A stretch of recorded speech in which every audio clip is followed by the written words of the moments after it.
when it became the CIA and went on to become a long-serving operative and station chief. In a personal interview, Copeland told how in the autumn of 1947 he had just been posted to Damascus as the CIA's representative there.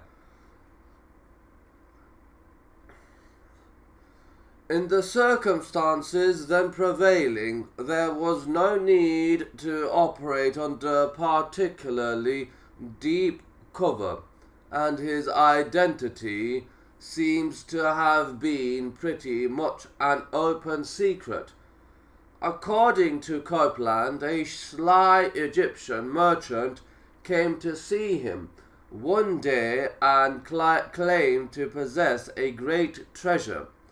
Reaching into a dirty sack, the man then pulled out a scroll, the edges of which were already disintegrating. Fragments were flaking off into the streets. When asked that it was Copeland, of course, couldn't say. If the merchant left it with him, however, he promised he would photograph it and get someone to study it. In order to photograph it, Copeland and his colleagues took the scroll up onto the roof of the American legation in Damascus and stretched it out. A strong wind was gusting at the time. Copeland remembered, and pieces of the scroll peeled away, wafted over the roof and into the streets of the city, to be lost forever. According to Copeland, a substantial portion of the parchment vanished in this manner.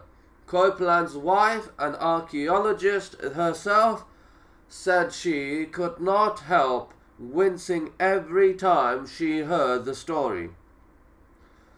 Using photographic equipment supplied by the American government, Copeland and his colleagues he reported some 30 frames. This, he said, was not sufficient to cover the entire length of the scroll, which must therefore have been considerable.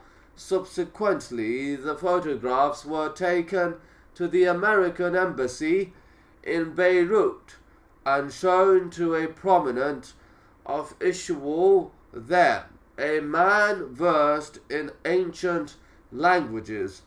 The official declared the text to be part of the Old Testament.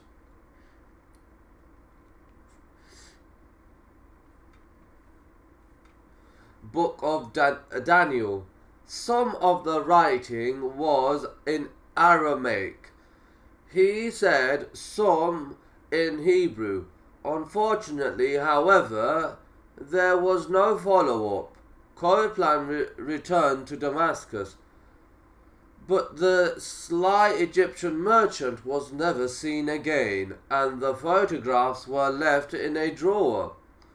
No one to this day knows what became of them, or of the scroll itself, although fragments of Daniel's scroll were subsequently found at Qumran, 5 years after the incident Copeland described.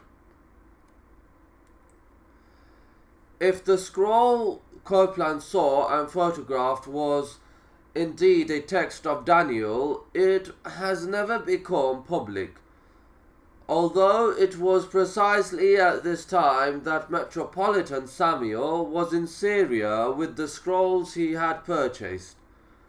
It is unlikely that the scroll Copeland saw was one of these, since only 3 of the scrolls in his possession could be unrolled at all, and only won the 24